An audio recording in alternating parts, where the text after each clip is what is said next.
This is Bataan Broadcasting TV. Naglilingkod sa sambayan ng Bataenyo. Magandang araw sa inyo lahat. Ako po si Mike Sigaral. At Seni Soriano. At welcome po sa ating November 18, 2024 edition ng Dateline Bataan. Alam mo ba kapatid na 37 days na lang bago ang Pasko? Yan, malapit ko na maramdaman. Uy, parang may nalaglag na paro sa ano natin ha. At 175 days bago ang Mayo 12, 2025. Konting panahon na lang midterm yan. election, sister. Ang bilis lumaglag ng buhangin. Bilis lumaglag. Oo. At alam mo ba, ay, teka muna, mag-greetings muna tayo. Belated happy birthday kay Hermosa Councilor Luna Narciso.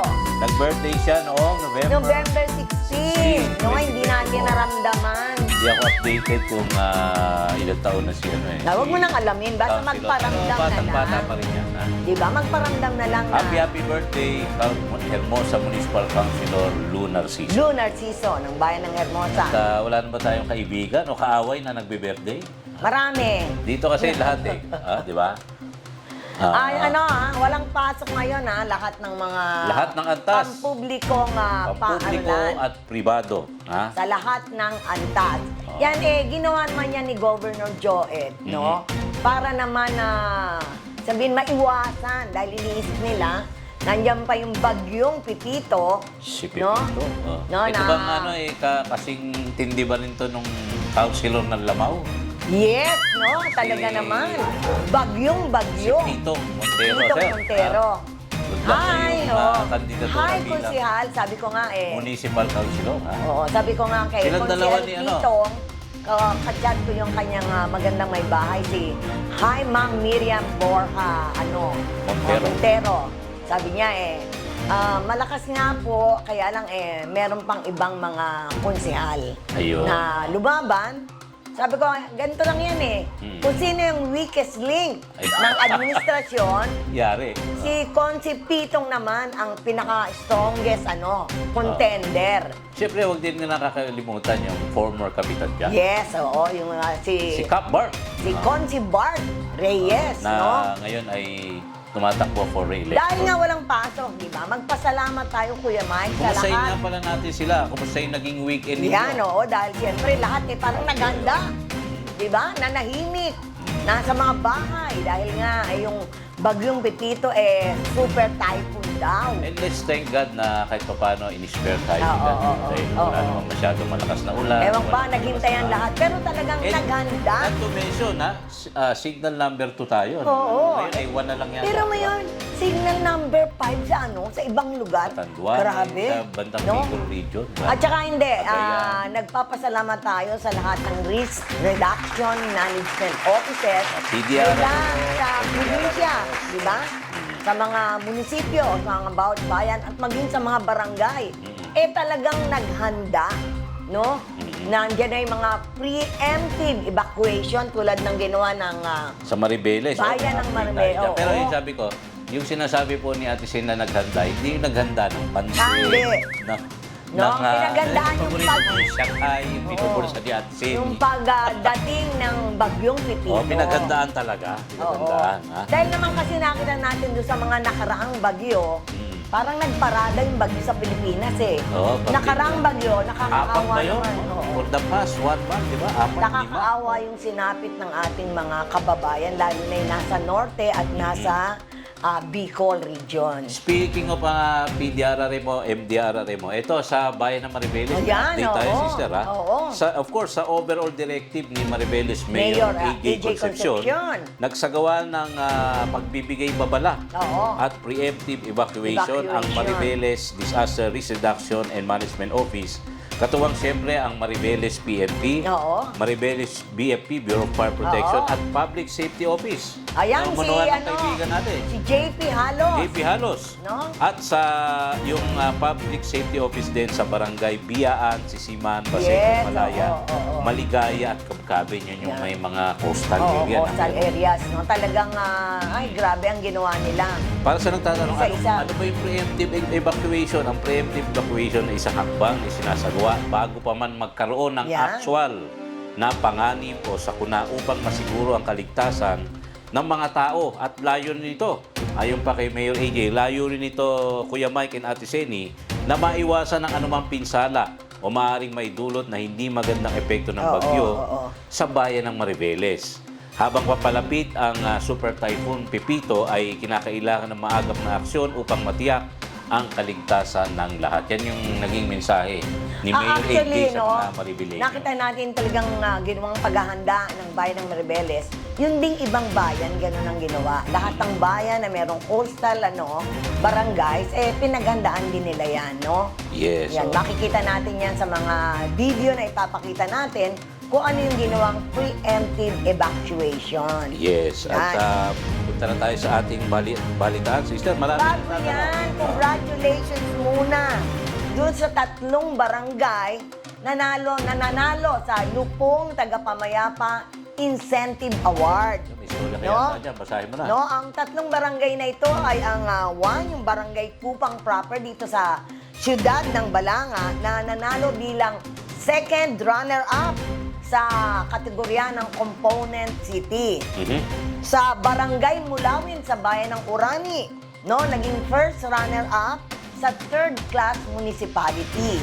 At ang Barangay Santa Lucia sa bayan ng Samal ay first runner-up naman sa mga fourth class municipality category. Taga dyan si Kuya Ernie Esconde ng GMA 7 in Manila Time. So, Kaya yan po yung 3 barangay na nagbigay ng na nabigyan ng parangal, no, dahil sa kanilang magandang Lupon Tagapamayapa group sa bawat barangay. No, sana yung ibang barangay, magaya rin nila ano ba itong ginawa ng Barangay Kupang Proper, Barangay Mulawin at Barangay Santa Lucia para sila rin, hindi naman para magkaroon ng award, kundi maging sistematiko din yung kanilang proseso kung paano nila isinasagawa yung pagkakaroon ng mga kaso. Diba? Alam mo naman. Tsaka alam mo, yung ginagawa ng mga lupon tagapamayapa niya sa barangay ay nakakatipid ang gobyerno. Yes. Kasi imbis na dalhin pa yan sa mga korte natin, sa prosecutor's office. Nagka-clag sa Doon pa lang, masusolve na. Oo, nadidiklag. Dahil libo-libo or milyon na yung mga kaso na Kaya alam mo naman ng dinidinig. kaso sa barangay mula sa pagkawala ng planggana hanggang sa pagkawala ng asawa. Ganun po sa barangay. No? Kaya mahirap yung yung barangay captain. Yes, barangay official. Ulitin natin. Mula sa nawawalang Planggana hanggang sa nawawalang asawa. Sa Yan barangay, ang mga sister. kaso sa barangay. Oo. No? Pati na mga utangan. Yan, Inutangan, hindi binayaran. Oo. Kasama po yan. Kasama yan. Kaya congratulations sa barangay Yung mga nanalo, ha? Lalo na. Barangay Kupang Proper sa Balanga City, Barangay Mulawin sa bayan ng Orani at Barangay Santa Lucia Sa Samal yan. Pero Samal. personal namin kaibigan ni Ate Seni sa Barangay Mulawin. Oo, si, Siyempre, congratulations, Kapitan Marvin de la Cruz. Marvin de la Pap, Cruz. Merry Christmas. Loob naman dyan. Oo. Yan. Mamaya. Yan, no? Ano mahirap biruin niya si Kap Marvin? Oy, Kuya Mike. Ha? Kuya Mike. Eto Oo. na, ang daming Yan. nagtatanong. Ano ba ang nangyari daw? Ano na ang update yan Yan. sa Ogo sa lalawigan ng Alleged Bataan? Pogo, alleged. Kasi nga, Dahil hindi naman napatunayan eh. sabi nga raw ay Pogo Kaya nga alleged Pogo. Oo. sa Bataan. Malinaw yan. Oo. Na kamakailan lang ay nagdaos ng Joint Provincial Peace and Order Council meeting, no? Para sa fourth quarter ng calendar year 2024 kung saan doon tinalakay kung ano na ang update tungkol sa di umano'y Pogo dito sa lalawigan Para ng manila, Bataan. yung BPO firm na nakaregister sa AFAM. Oo. Okay? Andun lahat, no? Ito ay pinaunahan ni Governor Joet Garcia, nandun si Vice Governor Chris Garcia, Yung ating mga mayors. yung head ng DILG dito sa lalawigan ng Bataan, si PD Herman ba yun? Herman? At lahat ng ating mga punong bayan, nakita ko doon si Mayor Jopet Hinton, Mayor AJ Concepcion, Mayor Bonjong Pascual, Mayor... Jopet, Mayor AJ. Oo, si Mayor Balanga City, Mayor Francis Garcia. Francis, Ang nandun sa Ang Baga, acting mayor at incoming mayor ng Baga. oo, si Mayor Ron, Ron Del Rosario. Oo. Nandun din yung mayor ng Samal. Oo. No, sino pa ba? Baka may nalimutan pa tayo. Mayor ng Abukay, nandun din. Oo, si Mayor Robin Tagle nandun din. No? Nandun silang lahat. At yung ating mga board members, no? Si Board Bukal, Member Gasa, si Si Angel. incoming congressman. Oo. Na ngayon ay board member. Oo. Tony Si Boy. Roman. Oo, Tony Boy Roman. Oo, Okay, yan. Nandun ito. sila lahat. At yung mga counterpart naman ng PAOK, ng DILG, ng PNP, Region Actually, correct ko 3. na, walang umatin na Walang taga-pao. PAGCOR, nandun. Sino pa? Speaking PAB nandun. Speaking of Pagcor, yun ang pinaka-importante na naging headline namin sa national. So, ang nangyari po ay ang umpisa, ang simula noon ay pinagkwento ng kanilang naging karanasan yung ating mga empleyado sa nasabing BPO More than office. 10 yun di ba? Oo. Kung ano yung bangungot na dinanas nila nang magkaroon ng raid sa nasabing opisina. Oo. Pero linawin natin, pero yung umatin na audience to, nasa 300 former employees. Oo. Former dahil wala na sila eh. Oo. 1,500 ang kabuang empleyado. Oo.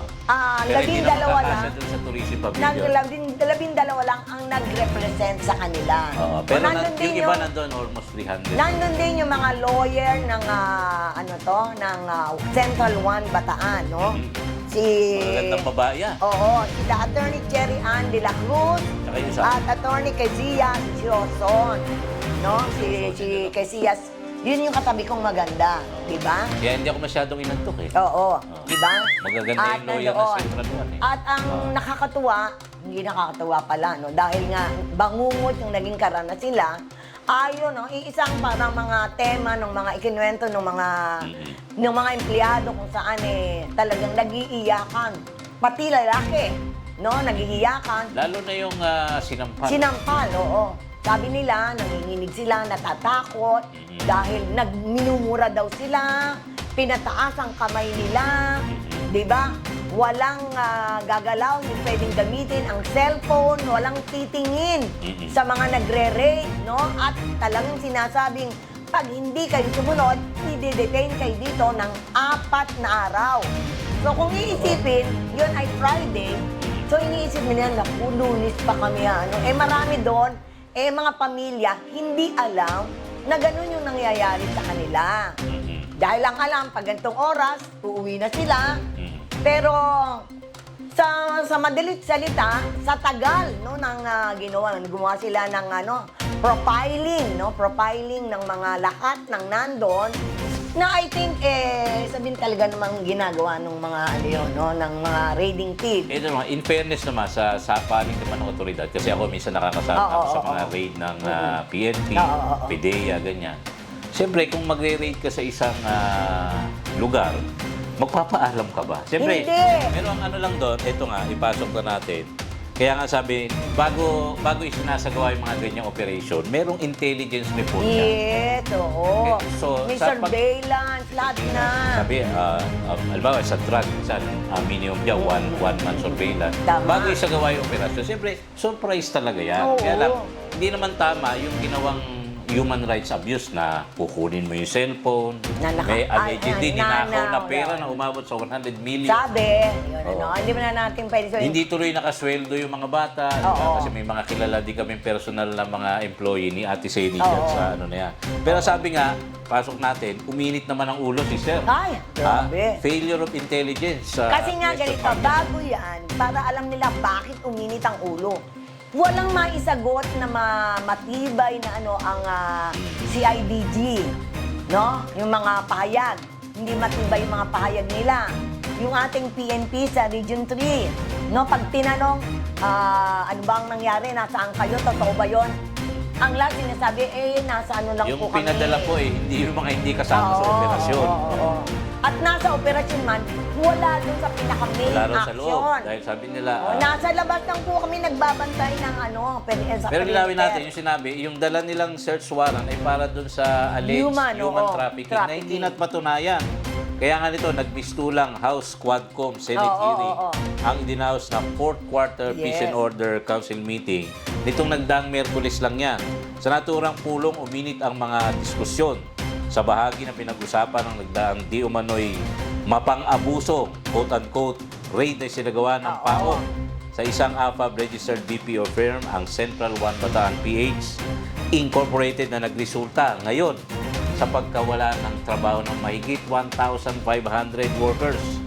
Sa kalagitnaan ng inquiry kung saan pinayagang magtanong ang mga dumalong alkalde sa Bataan, hindi napigilan ni Hermosa Mayor Jobet ito na magtaas ng boses sa pagtatanong sa isang CIDG official na nangailangan lamang na sagot na oo, hindi, o meron o wala. Panoorin natin ang video. As of this time, meron po bang lumabas man lang na isa man lang o kalahati na biktima ng human trafficking?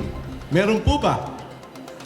Yun lang po ang tanong ko. Meron po ba ngayong araw na ito? Wag na po nating, kasi po humahaba tayo eh. Wag na po nating pagtagalin. Ngayon po mismo, meron po ba kayong maituturo kahit isa na biktima ng human trafficking? Sa nabanggit ding usapin ay nagisa ng lubusan ng mga opisyal ng PNP. May sinagawang pagtatanong ng mga Bataan local officials kasama na si Acting Mayor Ron Del Rosario. Nag-init din ang ulo. Di ba? Kasi tinatanong niya eh, bakit kailangan bantayan ng CIDG yung aming kababayan? Yung sinampal, Oo, bakit? Sabi, tuloy ko lang, sa isinagawang pagtatanong ng mga local officials matapos ang isinagawang operasyon kontra umano sa human trafficking na nabigo namang lubusang mapatunayan ng mga concerned government agencies. Yan, no? So yan yung ano. Ito naman ang sinabi ni Governor Joy Garcia dahil naitanong ko, dahil di ba sinabi ng PAGCOR na wala ho sa listahan namin. Di ba? Yung So sinasabi. yan, kumbaga sa it answers all the questions. No? So malinaw pa. Oo. Ha? Kasi, Wala? ang sabi ng PAB, nasa listahan Na, nila may nahanap na secondary permit. nasa listahan nila ang Central One ng PAB. Na binigyan nila ng lisensya. In fact, 2 lisensya ang ibinigay. Ang sabi ng PAGCOR, hindi ho kasali sa amin ang Central One. So, malinaw. Sabi, hindi namin jurisdiction ang Central Yes, One. oo. Dahil yan yung jurisdiction ng AFAB. Yun. So, Yun ang malinaw na malinaw. yung argument ni Casio, Oo. ni Winston Casio. Na hinihinga yung secondary permit. Former spokesperson ng PAO. So yun, wala nang basihan. Walang basihan. Oo. At wala ring nakuhang human trafficking. Yung anumang ebidensya o reklamo Oo. ng human trafficking. So malinaw. Ha? Yun lang, no? Ito ang isang magana. May tinanong kasi kay Governor Joel, sabi ko, with this development, do you think na in the future magbubukas uli ang Central One? Yan po Sabi yung niya medyo malungkot na. Oo. Tinanong din kay Atty. De La Cruz yan. Sabi ni Governor, hindi ko masabi dahil sa simula pa lang ng pag-serve ng warrant of arrest, marami ng twist and turn. Sabi niya, hindi natin alam finally ano ba ang sasabihin ng PAOP dahil mukhang hindi maganda yung ginawa nila o merong mga ebidensyang hindi tama yung sinasabing yung human trafficking at secondary At sabi niya, I'm just hoping for the best para sa ating mga kababayan, sabi niya. Ang maganda naman, Kuya Mike, sabi nung 2 magandang lawyer ng Central One, ang lahat ng empleyado ay sasahod ngayong yung hindi nila nakuha ng October. Sasahod sila ng November at makakakuha sila ng bonus na Bonus ba o 13-month pay. No? Yun lang, hindi rin nila masigurado yung susunod na panahon. Hanggang parang yung incentives lang hanggang December. Which is hindi mo naman masisisi yung kumpanya. Nahinto yung operasyon. Pero sa kabila nung nahinto yung operasyon, Pinasahod pa sila. tuloy yung sweldo, tuloy yung bonus Oo. at 30. Sabi ko, saan mo nila, Kaya lang, saan nila sasahurin? May mga ATM pala yan. So doon bumabagsak yung lahat ng sweldo nila at benefits. ATM. Kaya matuwa sila. Tsaka ito, Hanggang kaya- December, meron sila. Kasi dito, let's say, napatunayan ng ganyan. So, kasi mahirap kalaban din yan dahil nanindigan itong si PAOK Director Gilbert Cruz Na mayroong lihitimo yung kanilang operasyon. Yes. At mayroon pa sila sinasabing mga Iba pang ebidensya, violations, no? violations. At mahirap, kasi presidential office yan. Presidential Anti-Crime, Anti-Organized Crime Commission. So, Ang nangyari pa, hanggat Kuya hindi Mike, natatapos yung investigasyon, mahaba yan. Oo. At Hindi magbubukas ang yan. nangyari pa ganito, kinuha, di ba, yung 42 foreign national workers, kinuha. Isa doon, may kaso, yung Indonesian. Oo. Di ba? Yung 41 ay ginarantyahan ni Congressman Abet Garcia para ma-release kasama si Atty. Cherry Ann de la Cruz, no? Para ma-release. Pero ang naging desisyon naman ng Malacanang, Kuya Mike, ay i-deport na yung 41 na yun. Kaya, Ipokontra mo ba yun presidential oo, order? tsaka yun? hindi. Ibig sabihin yan, talagang hindi na magbubukas ang Central One. Dahil wala na si Chow, yung pinaka-CEO, at yung ibang mga foreign nationals na nagtatrabaho. Pero abangan pa rin natin, so far, as of this. Ang gusto na lang natin, kung mawawala man ang Central One, sana meron talagang BPO na mapunta ron para who knows na maibalik ulit yung ating mga workers. Hindi ba, Kuya Mike? Okay, so much for that. Sa Siguro. Central One update. Oo, siguro naman, nalinawan nyo na kung ano na yung update na nagsimula tayo sa pag-raid, no? Kakaroon ng kaso ng mga kuwan man dyan sa Central One. At ngayon ay binigyan namin kayo ng malinaw na update para dyan sa ating mga kaso sa Central One na di umano ay pogo daw dito sa lalawigan ng Bataan. So, yan na, malinaw. At i-ano rin natin yung statement ni Atty. Cherry Ann de la Cruz. Pakinggan po ninyo. The first license is we have a gaming license, that's true, which was never used. Hindi po kami pogo, hindi po kami nabuo ng nakaraang administrasyon. We only started January 2023. And after that, bilang sa panghuling bahagi ng ating part 1, itong sa police report naman tayo. Oo, Sarah. yan. Yung number 4 most wanted person sa Central Luzon ay naaresto sa Ayan, Valenzuela galing. City. Naaresto sa isang operasyon si Jenna Akhtar Yankee Manala, number 4 most wanted person sa Central Luzon, ayon sa listahan ng PNP Police Regional Office 3 noong November 16, 2024 sa Maysan Road, Barangay Maysan sa Valenzuela City. Ang 39-year-old na byuda ay inaakusahan ng pagpatay sa kanyang asawang negosyante na taga Dinalupiang Bataan na si Imran Akhtar. Nangyari yung krimen last year noong May 2023. May nakabinbin na warrant of arrest laban kay Akhtar mula sa Regional Trial Court Branch 5 sa Dinalupian Bataan ay nilabas noong February 2024. Ang naglabas nito ay si Judge Maria Lourdes Eltanal Ignacio. Yan, kilala mo yan, Kuya Mike. At walang piyansa ang nasabing kaso na nagbigay diin sa bigat ng krimen, murder case. Ay, grabe. Kasama sa mga naunang naaresto bago yan ay yung mga kasabwat niya, ang gunman. Alleged gunman na si Angelo Perez, na aresto last year, August 2023 sa Maribeles, Bataan. At itong si driver na si Robert Ronquillo noong August 2023 sa Pampanga. At ang middleman na si Joven Manala na naaresto noong April 2024 sa Dinalupian, Bataan. Pinangunahan ng Valenzuela City Police at iba't ibang unit ng pulisya ang operasyon, kasama siyempre ang Dinalupian PNP at Bataan PPO. At ayon sa mga otoridad, ang patuloy nilang pagbantay laban sa mga tumatako sa batas upang mayatid ang hustisya sa mga biktima. Mamaya magbabalik po ang Dateline Bataan!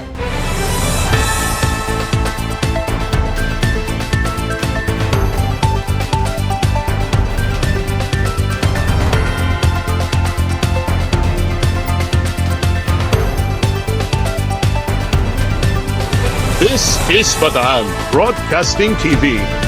Naglilingkod sa sambayanang Bataenyo.